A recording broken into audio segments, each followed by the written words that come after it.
اترې تاڼه کې موجود یم یو داسې کیس شوی دی چې دا خبره ما واورېده نو زما دماغ ومنلم نه په ما باندې د اسمان داسې تاو شو او دا ځمکه داسې ورپېده په دې کې ما ته اچانک مور اواز وکړو چې بچې په مزه ونه غورځېږي د یو داسې کیس یو داسې جرم کړی دی چې هغه د منلو نه دی زه یو وړه غوندې دمه کوم او د دمې نه بعد تاسو د مجرم سره میلاوم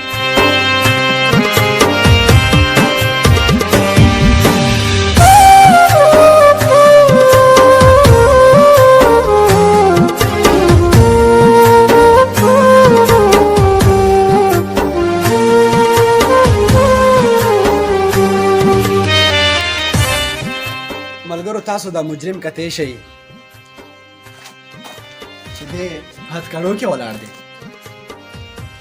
نو داسې کیس کړی دی چې دی تورو تمبو شاته ولاړ دی په دې باندې به د عمر کې سزا هم خیږي زه ایس ایچ او صاحب ته مبارکي ورکوم او شاباشي ورته وایم چې دی مجرم گیر کو او مجرم یې ټریسټ کو او هغه د تورو تمبو شاته یې ودرولو دا څنګه چلو څه صورت حال و دې باندې لږه موږ ته روشني واچوئ او مینوالو ته خپل نوم هم وښایي زما نوم میرولی دی او موږ سره مجرم ولاړ دی موږ ته اطلاع وشوه چې ډېر غټ کیس شوی دی او په موږ روان شو پسې په ده پسې موږ ډېر زیات وګرځېدو ټول ټیم ورپسې لاړو خو هغه ځای کې دی نه و تښتېدلی و بیا دوه درې میاشتې بعد بیا اطلاع میلاو شوله دا موږ ګرفتار کړو موږ سره هغه کس هم ولاړ دی چې د چا نه د غلا شوې ده کیس شوی دی ورسره او دا د تاسو په مخ کې د مجرم مخامخ دی تاسو د مجرم نن تپوسونه کولی شئ مینوالو تاسو د ایس ایچ او صاحب خبرې واورېدې ایس ایچ او صاحب چې کوم دی د 2 میاشتو نه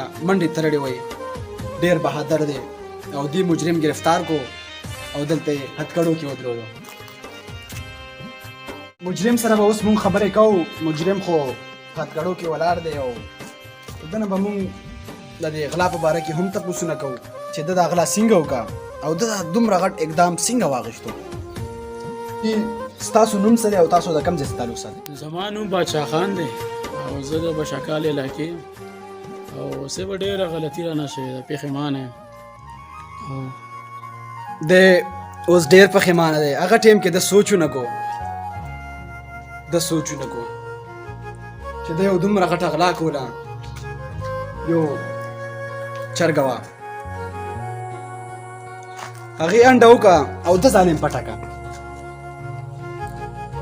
او د هغې چرګې له دومره زور ورکو هغې به ټوله شپه خوب هم نه کړی مجرم ولاړ دی مینوالو زه یو ورکوټې شان دمال یم او د مې نه بعد بیا تاسو سره مخاطب کېږم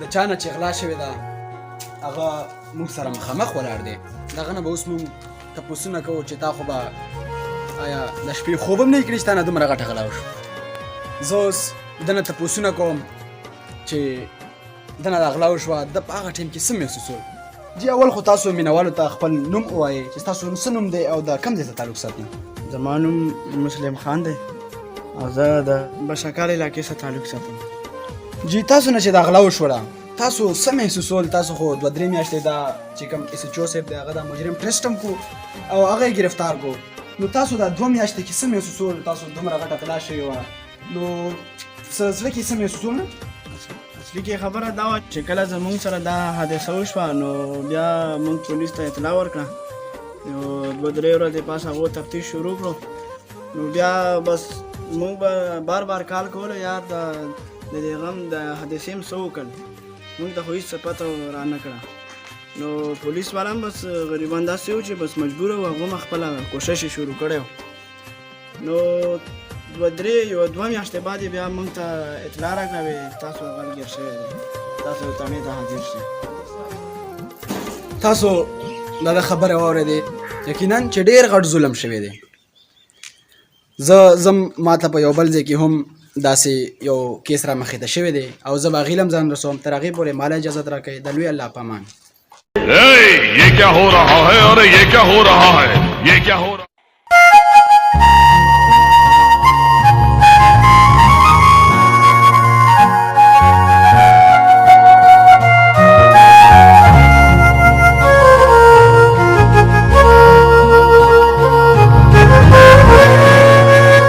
बिस्मिल्लाहिर्रहमानिर्रहीम। अस्सलामु अलैकुम। زه یم ستاسو ورور ستاسو ملګری عارف افریدي او دا د موږ د افریدي فن د مخه په مترتاڼه کې موجود یو. مینوالو تاسو کته شي چې زموږ نشاته زما کیمرمن صاحب ته لګویم چې دا مجرم هم لګ راونیسي.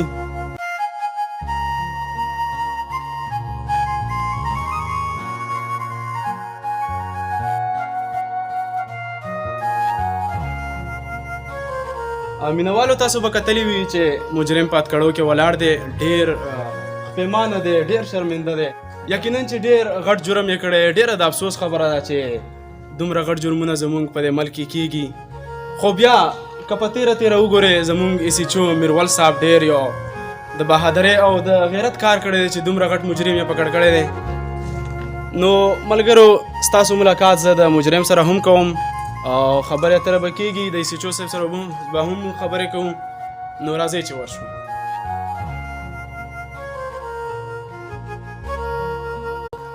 د ده نه به هم تپوسونه کوو چې ستا داسې کومه مجبوري وه چې تا دومره غټ یعنې قدم اوچت کړو، د غلا ته مجبور شوې. او د ایسیچو صاحب نه به هم موږ تپوسونه کوو چې تاسو د غل څنګه کابو کړو او په کومه نمونه تاسو دا ګرفتار کړو. ایسیچو صاحب السلام علیکم. وعلیکم السلام. اول خو زه ستاسو د بهادرۍ ته ستاسو د غیرت ته زه سلام کوم چې دومره یو غیرتمند او دومره یو بهادر ځوانان زموږ په دې ملک کې دي چې دومره غټ غټ مجرمان نیسي. نو ایسیچو صاحب ستاسو دا چې کوم کوشش و دا ته د کم ټیم نه یاره دا مونږ ته اطلاع میلاو شوه چې دومره غټ کیس شوی دی او مونږ په دې پسې ډېر زیات وګرځېدو او دا چې کوم دی 2-3 میاشتې بعد مونږ ته میلاو شو. دا ګرفتار شو، یو ځل تښتېدلی و دې ځای نه او دوانزلي باندې ګرفتار شوی دی. ایسیچو صاحب زمونږ بله پوښتنه دا ده چې ستاسو خو به داسې ډېر مجرمان نیولي، خو ده چې کومه غلا کړې ده یعنې انډه یې پټه کړې ده، یقینا ډېر غټ جرم یې کړی دی. تاسو د دې په هکله باندې څه وایئ؟ یاره جي مونږ خو دا وایو چې داسې خلک دې عمري قید شي چې داسې غلې نه کېږي.